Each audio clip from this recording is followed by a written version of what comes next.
അബ്ദുല്ലാഹി ഇബ്നു അംർ ഇബ്നു അൽ as റളിയല്ലാഹു അൻഹു, യാ അല്ലാഹ്, ഈ മനുഷ്യന്റെ പിന്നാലെ ഒന്ന് എനിക്ക് കൂടണം, ഇയാൾ ചെയ്യുന്ന മഹാകർമ്മം എന്താണെന്ന് എനിക്കൊന്ന് അറിയണം. സ്വർഗത്ത് പോകുന്ന ഉറപ്പുള്ള ഈ 10 സ്വഹാബികൾ, നമ്മൾ അശ്റത്തുൽ മുബശ്ശരീൻ എന്ന് പറയില്ലേ, സ്വർഗത്തിൽ പോകുന്ന 10 പേർ, അത് ഒരു ഇരുത്തത്തിൽ നബി തങ്ങൾ ഒറ്റയടിക്ക് പറഞ്ഞ 10 പേരാ. ഒരുപാട് ആളുകൾക്ക് സ്വർഗം പറഞ്ഞു കൊടുത്തിട്ടുണ്ട് റസൂലുള്ളാഹി സ്വല്ലല്ലാഹു അലൈഹി വസല്ലം, ഒരുപാട് ആളുകൾക്ക്. അതിൽപ്പെട്ട ഒരാൾ ഇയാളാണ്. അപ്പൊ അബ്ദുല്ലാഹി ഇബ്നു അംർ ഇബ്നു അൽ ആസ് റളിയല്ലാഹു അൻഹു പറഞ്ഞത്, ഞാൻ പിന്നാലെ പോവാണ്. എന്താണ് ഇയാൾ ചെയ്യുന്ന ഒരു നല്ല കാര്യം, അതെനിക്കും ചെയ്താൽ ഞാനും രക്ഷപ്പെടുമല്ലോ. ഇയാളെ പിന്നാലെ കൂടി രാത്രി ഇശാസ്കാരം കഴിഞ്ഞ് പുരക്ക് പോകാൻ പറഞ്ഞു, അല്ലേ ഞാനും വാപ്പിയും തമ്മിൽ ചെറിയൊരു ഇഷ്ടക്കുറവുണ്ട്, അതുകൊണ്ട് പുരക്ക് ഞാൻ പോകുന്നില്ല. നിങ്ങളുടെ പുരക്ക് നിൽക്കാൻ നിങ്ങൾ എന്നെ സമ്മതിക്കോ? ആയിക്കോട്ടെ, എന്നെന്താ കുഴപ്പം. അപ്പൊ അദ്ദേഹം പറയാം, ഞാൻ പോയത് മൂപ്പര് രാത്രി എത്ര നിസ്കരിക്കുന്നത്, മൂപ്പര് എന്തൊക്കെയാ ഓതുന്നത്, മൂപ്പര് എന്തൊക്കെയാ സൽക്കർമ്മം, ഇതൊക്കെ നോക്കാനാണ് ഞാൻ പോയത്. രാത്രി കാര്യമായ സുന്നത്ത് നിസ്കാരം ഒന്നും ഞാൻ കണ്ടില്ല. സുബഹി നിസ്കാരത്തിന് എഴുന്നേറ്റു, ഞാനും മൂപ്പര് ഒരുമിച്ച് പള്ളിക്ക് വന്നു. നിസ്കാരം കഴിഞ്ഞു, മൂപ്പര് തിരിച്ചുപോയി, ഞാനും പോയി ഭക്ഷണം കഴിച്ചു. പകല് നോമ്പൊറ്റ, അന്ന് നോമ്പൊന്നുമില്ല, സുന്നത്ത് നോമ്പൊന്നുമില്ല, മൂപ്പര് ഭക്ഷണം കഴിക്കുന്നുണ്ട്. യാ അല്ലാഹ്, ഞാൻ ഇന്ന് പിന്നെ ക്ഷീണമായിട്ട് നാളെ ഉണ്ടാവുന്നു. നാളെ നോക്കി 2ാമത്തെ ദിവസം ഇതേപോലെ. പിന്നെ 3 ദിവസമാണല്ലോ അതിഥി എന്ന പ്രയോറിറ്റി കിട്ടുക. 3 ദിവസം 3 ദിവസം കഴിഞ്ഞാൽ പിന്നെ സൽക്കാരൊക്കെ നിർത്തി നോർമൽ ഭക്ഷണം കഴിച്ചാൽ മതി എന്നാണ് അതിഥികൾ. അതിഥി എന്ന് പിന്നെ അപ്പൊ പറയില്ല. അപ്പോ 3ാമത്തെ ദിവസവും കാര്യമായ ഒരു മാറ്റം കാണില്ല.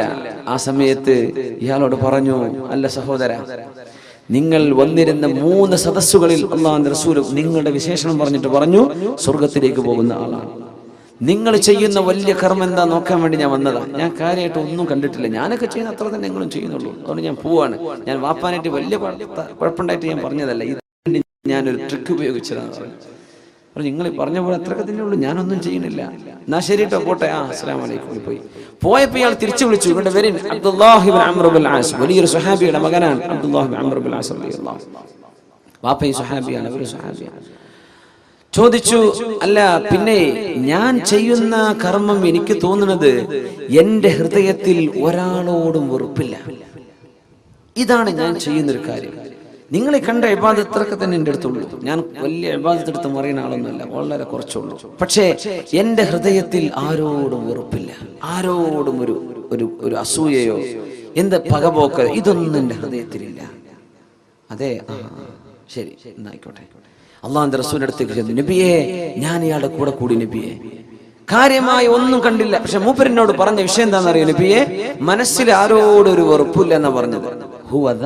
അതന്നെ അതിന് കാരണമെന്ന് റസൂലുള്ളാഹി സ്വല്ലല്ലാഹു അലൈഹി വസല്ലം. അത് തന്നെയാണ് സ്വർഗം കിട്ടാൻ കാരണം. ഫർള് നിസ്കരിക്കണം, ഫർളായ വാജിബായ കാര്യങ്ങളൊക്കെ ചെയ്യണം, കാര്യമായ അമലുകളൊന്നുമില്ല. ഹൃദയം കൊണ്ട് വലിയ അമല് ചെയ്യാൻ പറ്റും.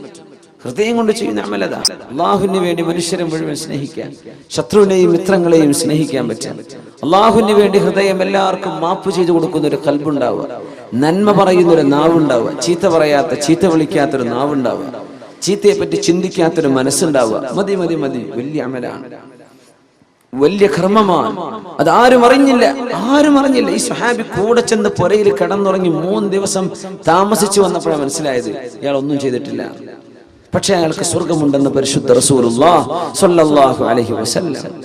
സിദ്ദീഖ് റളിയല്ലാഹു അൻഹു ഈ ഉമ്മുമാക്ക് ചെയ്തു കൊടുത്ത സേവനം കണ്ടപ്പോ അവിടെ വെച്ച് പൊട്ടിക്കരഞ്ഞിട്ട് ഉമർ തങ്ങൾ പറഞ്ഞതാ, ഇനി ഒരിക്കൽ ഞാൻ ഇതുപോലെ ആരും അറിയാതെ ഒരു നന്മ എനിക്ക് അല്ലാഹുവിന് വേണ്ടി ചെയ്തു കൊടുക്കണം, എനിക്കും ഇങ്ങനെ ചെയ്യണല്ലോ.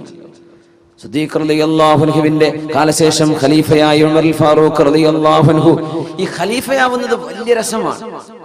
സിദ്ദീഖ് റളിയല്ലാഹു തആല അൻഹു ഖലീഫയായി തെരഞ്ഞെടുക്കപ്പെടുകയാണ്. അല്ലാഹുവിന്റെ ഹബീബ് വഫാത്തായപ്പോൾ, അല്ലേ, സ്വല്ലല്ലാഹു അലൈഹി വസല്ലം. തങ്ങളുടെ മയ്യിത്ത് പോലും ഭൂമി ലോകത്ത് മറവ് ചെയ്യാതെ 3 ദിവസം നിർത്തിയിട്ടുണ്ട്. 3 ദിവസം എംബാം ചെയ്തിട്ടല്ല, പക്ഷെ ആ ശരീരത്തിന് സുഗന്ധം ഇങ്ങനെ വന്നുകൊണ്ടിരുന്നത് 3 ദിവസം. ഈ തെരഞ്ഞെടുപ്പ് ആരെയാണ് ഖലീഫയാക്കേണ്ടതെന്ന് ആ തെരഞ്ഞെടുപ്പ് കഴിയുന്നത് വരെ എന്ന് പറഞ്ഞാൽ അള്ളാഹുവിന്റെ റസൂലാണ് ഇതുവരെ ഭൂമിയിലെ ഖലീഫ. ഇനി നബിതങ്ങൾ ഭൂമിന്റെ മുകളിൽ നിന്ന് ഉള്ളിലേക്ക് പോവാണ്. അതുകൊണ്ട് അടുത്ത ഒരാൾ, നമ്മുടെ അഡ്ഹോ കമ്മിറ്റി എന്നൊക്കെ പറയില്ലേ, അടുത്ത ഒരാളെ തെരഞ്ഞെടുക്കപ്പെടുന്നവരെ റസൂലുള്ളാഹിന്റെ ഭൗതിക ശരീരം മേലെ തന്നെ നിന്നോട്ടെ, മറവ് ചെയ്യണ്ട എന്ന് സ്വഹാബത്തിന് അള്ളാഹു തോന്നിപ്പിച്ചു കൊടുത്തതാണ്. അങ്ങനെ നിർത്തി തെരഞ്ഞെടുപ്പുണ്ടായ ഒരു വലിയ രസമുണ്ട്. ഉമർ റളിയല്ലാഹു തആല അൻഹുവിനോട് സിദ്ദീഖ് തങ്ങൾ പറഞ്ഞു, യാ ഉമർ, കൈ നീട്ടി എന്ന് പറഞ്ഞു. കൈ നീട്ടെന്ന് പറഞ്ഞാൽ നിങ്ങൾക്ക് വോട്ട് ചെയ്യാണ്, നിങ്ങൾക്ക് ഞാൻ ബൈഅത്ത് ചെയ്യാൻ. എന്തേ അബൂബക്കർ? ഉമർ, നിങ്ങളുടെ ഈ ഉമ്മത്തിന്റെ നേതൃത്വം നിങ്ങൾ ഏറ്റെടുക്കണം ഉമർ.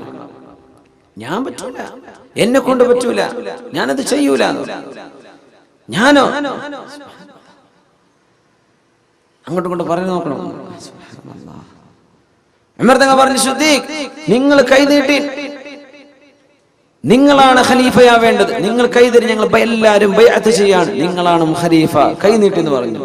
ഉമറേ, ഇസ്ലാമിലേക്ക് നിങ്ങൾ വന്നതിന്റെ ശേഷം ഈ ഒരു മണ്ടത്തരമല്ലാതെ വേറൊരു മണ്ടത്തരങ്ങളെന്ന് ഞാൻ കണ്ടിട്ടില്ലല്ലോ. സിദ്ദീഖ് റളിയല്ലാഹു അൻഹു, ഇന്നെ തെരഞ്ഞെടുക്കാൻ നിങ്ങൾ കൈതരയാണ്. നമ്മളൊക്കെ എങ്ങനെ പറയാം, ഞാൻ തന്നെയല്ലേ സ്ഥാനാർത്ഥിയാവേണ്ടത്, എന്നെ തന്നെയല്ലേ ആക്കേണ്ടത്, അല്ലാഹ് ഞാൻ റെഡിയാണ്. അവര് പറയാം, എന്നെ ആക്കല്ലേ, ഞാനില്ല, എന്നെ പറ്റൂല. സിദ്ദീഖ് തങ്ങൾ പറയാം, ഉമറേ മാ റഅയ്തു മിൻക ലഹ്ഫതൻ ഗൈറ ഹാദാ, ഇതല്ലാത്ത ഒരു വേണ്ടാത്തരം, നിങ്ങളൊരു മണ്ടത്തരം ചെയ്തിന്റെ കണ്ണുകൊണ്ട് ഇതല്ലാത്ത ഞാൻ കണ്ടിട്ടില്ല ഉമറേ. സിദ്ദീഖ് റളിയല്ലാഹു അൻഹു, എന്റെ കൈ പിടിച്ച് ഞാൻ ഖലീഫാണെന്ന് നിങ്ങൾ പറയേ. പറ്റില്ല അബൂബക്കർ, നിങ്ങളാവേ പറ്റൂ, നിങ്ങളാവണം, നിങ്ങൾക്ക് അല്ലാഹു അതിന് കരുത്ത് തരും. ഉമറേ, നിങ്ങളുടെ ഈ വാക്കുകളും നിങ്ങളുടെ പ്രാർത്ഥനയുമാണ് എന്റെ കരുത്ത് കേട്ടോ. അങ്ങനെയാണെങ്കിൽ നിങ്ങൾ എല്ലാവരും തീരുമാനിക്കുകയാണെങ്കിൽ ഞാനത് ഏറ്റെടുക്കാം, പക്ഷേ എന്റെ കരുത്ത് നിങ്ങളാണ് എന്ന് പറഞ്ഞ് ഖലീഫ സ്ഥാനത്തേക്ക് വന്ന മഹാനാണ് അബൂബക്കർ സിദ്ദീഖ് റളിയല്ലാഹു തആല. അപ്പോൾ ഉമർ ഫാറൂഖ് റളിയല്ലാഹു തആല അൻഹു പറഞ്ഞത്, ഇനി എന്റെ ജീവിതത്തിൽ ആരും അറിയാത്ത ഒരു നന്മ ഞാനും അല്ലാഹുവും മാത്രം അറിഞ്ഞെന്ന് ചെയ്തേക്കും. അങ്ങനെ മദീനയിൽ ഊരു ചുറ്റുന്ന സമയം മഹാനായ ഉമർ ഫാറൂഖ് റളിയല്ലാഹു തആല അവിടെ ഒരു സ്ട്രാൻഡഡ് ട്രാവലർ, യാത്ര തുടരാൻ പറ്റാതെ വിഷമിച്ചു പോയ ഒരു യാത്രാ സംഘം ഒരു ഫയർ ഇങ്ങനെ കണ്ടു, ഒരു ചെറു തീ. അടുത്തേക്ക് വന്നപ്പോ ഒരു വാപ്പ വിളക്ക് കത്തിച്ച് ഒരു പാത്രം വെറുതെ വെള്ളം തിളപ്പിക്കുന്നുണ്ട്. ചോദിച്ചു, എന്തേ? ഒന്നുമില്ല, ഞങ്ങൾ മദീനയിലേക്ക് പോവാണ്, പക്ഷേ ഞങ്ങൾക്ക് വിശന്നിട്ടുണ്ട്, മക്കളൊക്കെ കരയുന്നുണ്ട്, കുട്ടികൾ രാത്രി പാതിരായിട്ടുണ്ട്, എന്റെ കുട്ടികൾക്ക് ഭക്ഷണം കൊടുക്കാൻ ഒന്നുമില്ല, അപ്പൊ കുറച്ച് വെള്ളം തിളപ്പിക്കാൻ ഭക്ഷണം ഉണ്ടാക്കുകയാണെന്ന് മക്കള് വിചാരിച്ചോട്ടെ, വിശന്ന് അവരുടെ ഉറങ്ങിക്കോട്ടെ, രാവിലെ എന്തെങ്കിലും സംഘടിപ്പിക്കാം. ഉമർ ഫാറൂഖ് റളിയല്ലാഹു അൻഹു വിഷമിച്ചപ്പോ, എന്തെങ്കിലും പോകുന്നു ചോദിച്ചു. ഒന്നുമില്ല, ഞാൻ ഖലീഫ ഉമറിനെ കാണാൻ പോവാണ്. ആരെ ചോദിക്കണത്? ആരാ? ഉമർ റളിയല്ലാഹു അൻഹു പറയുന്നത് ഖലീഫ ഉമറിനെ കാണാൻ പോകും. കേട്ടുപരിചയമുള്ള ആളായിരിക്കും. അങ്ങനെ ആൾക്കാർ കേട്ടുപരിചയം കണ്ടുപരിചയം ഉണ്ടായില്ല. ഞാൻ കാണാൻ വേണ്ടി പോവാണ്, കുറച്ച് റേഷൻ കിട്ടണം, നിങ്ങൾ വളരെ പച്ചപ്പാവങ്ങളാ, എന്തെങ്കിലുമൊക്കെ മുസ്ലിമീങ്ങളുടെ ബൈത്തുൽ മാലിൽ നിന്ന്, മുസ്ലിമീങ്ങളുടെ ട്രഷറിയിൽ നിന്ന് എന്തെങ്കിലും കിട്ടുമോ എന്ന് നോക്കാൻ പോവുകയാണ്. ശരി, ആരാ? ടെന്റിൽ എന്റെ ഭാര്യ ഉണ്ട്. എന്തേ? അവർക്ക് പ്രസവ വേദന വന്നിട്ടുണ്ട്, പ്രസവിക്കാറായിട്ടുണ്ട്. അപ്പോ അതൊക്കെ കഴിയാൻ വേണ്ടി ഞങ്ങളൊന്ന് വിശ്രമിച്ചതാണ്. ആരാ ഉള്ളത്? ആരുമില്ല, അവൾ ഒറ്റയ്ക്കാണ്. ഞാൻ ഈ കുട്ടികളെ പുറത്ത് നോക്കുകയാണ്, അവൾ പ്രസവ വേദന അനുഭവിക്കുകയാണുള്ള. ഉമർ തങ്ങൾ പറഞ്ഞു, ഇവിടെ നിൽക്കിക്കട്ടെ, ഞാൻ ഇപ്പോൾ വരാം. ഓടിച്ചെന്നു തന്റെ വീട്ടിലേക്ക്. ഉമർ ഫാറൂഖ് റളിയല്ലാഹു തആല അൻഹു, അല്ലാഹുവിന് വേണ്ടി കർമ്മം ചെയ്യാൻ, മുഅ്മിനെ പടച്ചവന് വേണ്ടി ചെയ്യാൻ ഓടിച്ചെന്നു. അന്ന് ഉമർ തങ്ങളുടെ ഭാര്യയുണ്ട്, ഉമ്മു കുൽസൂം റളിയല്ലാഹു അൻഹ, അലി റളിയല്ലാഹു അൻഹുവിന്റെ മകൾ ഉമ്മു കുൽസൂം. നബി തങ്ങൾക്ക് മകളുണ്ട്, ഉമ്മു കുൽസൂം മരിച്ചു, വഫാത്തായി. ഉസ്മാൻ തങ്ങളുടെ ഭാര്യയായിരുന്നു. അലി റളിയല്ലാഹു അൻഹുവിന്റെ ഒരു മകൾ ഉണ്ടായിരുന്നു. അലി തങ്ങൾക്ക് മറ്റൊരു ഭാര്യയിൽ ജനിച്ച മകൾ. അവരാണ് അന്ന് ഉമർ റളിയല്ലാഹു അൻഹുവിന്റെ ഭാര്യ ഉമ്മു കുൽസൂം. അവരോട് ചോദിച്ചു, ഉമ്മു കുൽസൂം, കാര്യമായ ഒരു പുണ്യം ചെയ്യാൻ ഒരു അവസരം ഉണ്ട്, നിങ്ങൾ ഉണ്ടോ എന്ന് ചോദിച്ചു. പാതിരാത്രി, നമ്മളൊക്കെ പാതിരാത്രി വന്ന വാതിലിനെ എങ്ങനെ തുറന്നുതരാ? പെണ്ണുങ്ങളൊക്കെ എന്തായിരിക്കും അവസ്ഥ? കയറി വരുന്ന നേരം കണ്ടോ? നിങ്ങൾ വേദം മണ്ണാൻ കെട്ടാന്ന് പറഞ്ഞ് പോയിട്ട് ഈ പാതിരാത്രിയാണ് വരുന്നത്, ഉറക്കെ സ്വീപ്പാക്കി എന്നൊക്കെ പറയില്ലേ പെണ്ണുങ്ങള്. ഉമ്മു കുൽസൂം വാതിൽ തുറന്നു കൊടുത്തു. പാതിരാത്രി ചോദിക്കാണ്, നിങ്ങൾക്ക് പുണ്യം കിട്ടുന്നൊരു കർമ്മമുണ്ട്, വരുന്നുണ്ടോ? ഞാൻ റെഡിയാണ്. എന്താണ് ആ ഭാര്യയും ആ ഭർത്താവും? ഞാൻ റെഡിയാണ്. എന്താണെന്നറിയോ ഉമ്മു കുൽസൂം? അവിടെ ഒരു യാത്രക്കാര് വന്നൊരു പെണ്ണ് പ്രസവിക്കാറായിട്ടുണ്ട്, അവൾക്ക് പ്രസവ ശുശ്രൂഷ ചെയ്യാൻ പറ്റുമോ? ആയിക്കോട്ടെ, ഞാൻ റെഡിയാണ്. ഞാൻ കുറച്ച് തുണി കഷ്ണം, ആവശ്യമുള്ള വെള്ളവും ഫുഡും കാര്യങ്ങളൊക്കെ എടുത്തേക്ക്, ഞാൻ കുറച്ച് വിറകും ഗോതമ്പും ഞാൻ എടുക്കാം, നിങ്ങൾ സാധനം കൊടുത്ത് റെഡി ആയിക്കോളൂ. പാതിരാത്രി ഇങ്ങനത്തെ ഒരു കുടുംബം, നന്മയെ സ്നേഹിക്കുന്ന കുടുംബം, ഇസ്ലാം ലോകത്ത് എന്ത് ചെയ്തു എന്ന് ചോദിച്ചാൽ 23 കൊല്ലം കൊണ്ട് ഇസ്ലാം ഉണ്ടാക്കിയ സമൂഹത്തിന്റെ മനസ്സ് ഇതായിരുന്നു.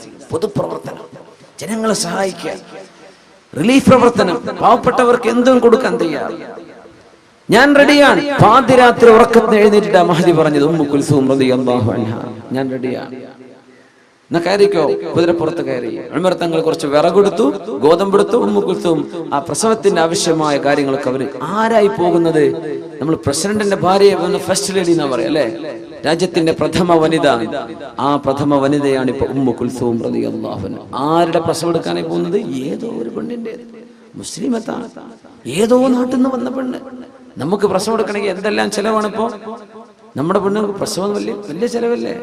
പ്രസവിക്കാൻ നിൽക്കുന്ന പെണ്ണുങ്ങൾക്ക് വേറെ വേലക്കാരെ നിർത്തണം. ഒരു പണിയും ചെയ്യൂല, ഓർക്ക് ബാക്കിയുള്ളൊരു പണി ചെയ്ത് കൊടുക്കണം അല്ലെ. കുട്ടിനെ കുളിപ്പിക്കാനും ഭക്ഷണം പാകം ചെയ്യാൻ വൃത്തിയാക്കാനും അവരെ വിഷയമുണ്ടോ? എന്നാ സ്വിച്ചിട്ടല്ലേ, ആ സ്വിച്ച് പോലും അവൾക്ക് ഇടാൻ വയ്യ. സുബ്ഹാനല്ലാഹ്. ആര് അവൾക്ക് വേറെ നിറച്ച് പൈസ കൊടുക്കും വേണം, എല്ലാം ചെയ്തു കൊടുക്കണം. അവരങ്ങോട്ട് അതിഥിയായി കൊണ്ടുവന്ന പോലെ. അങ്ങനത്തെ പണിക്കാരെ എന്ന് കിട്ടാനുള്ളത് അല്ലേ. പണിക്കാരെ കൊണ്ടുവന്നിട്ടില്ലെങ്കിൽ ഭാര്യ വീട്ടുകാർക്കും ഭർത്താവിന്റെ വീട്ടുകാർക്കും മാനക്കേടല്ലേ. വിളിച്ചുകൊണ്ടുവരെ കിട്ടുന്ന കാശിന് അവരെ നിർത്തിയ പണിയൊക്കെ നമ്മൾ ചെയ്യണം. അവര് പേരിനൊരാൾ വന്നിട്ടുണ്ട്.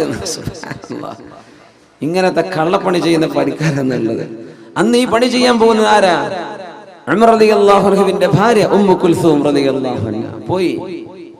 നിങ്ങൾ എന്ത് ചെയ്യാ? ഭക്ഷണം പാകം ചെയ്തോളി, ഗോതമ്പേ റൊട്ടി ഉണ്ടാക്കിക്കോളി, ഈ പെണ്ണിന്റെ വേണ്ട ശുശ്രൂഷ ഞാൻ ചെയ്തോളാം. ഞാൻ ടെന്റിന്റെ ഉള്ളിലേക്ക് പോയി. ഇവിടെ ഏതോ പാതിരാത്രി മരുഭൂമിയുടെ നടുവിലായി നടക്കുന്നത്. മരുഭൂമിന്റെ നടുവിൽ ടെന്റ് കെട്ടിയിട്ട്, അന്ന് യാത്രക്കാരെ ടെന്റ് കൊണ്ടാ നടക്കുക. പിന്നെ എവിടെ ചെന്നാൽ താമസിക്കാൻ ടെന്റ്, അവരുടെ വീട് കൂടെ ഉണ്ടാവും. അതാണ് നൊമാഡ്സ്.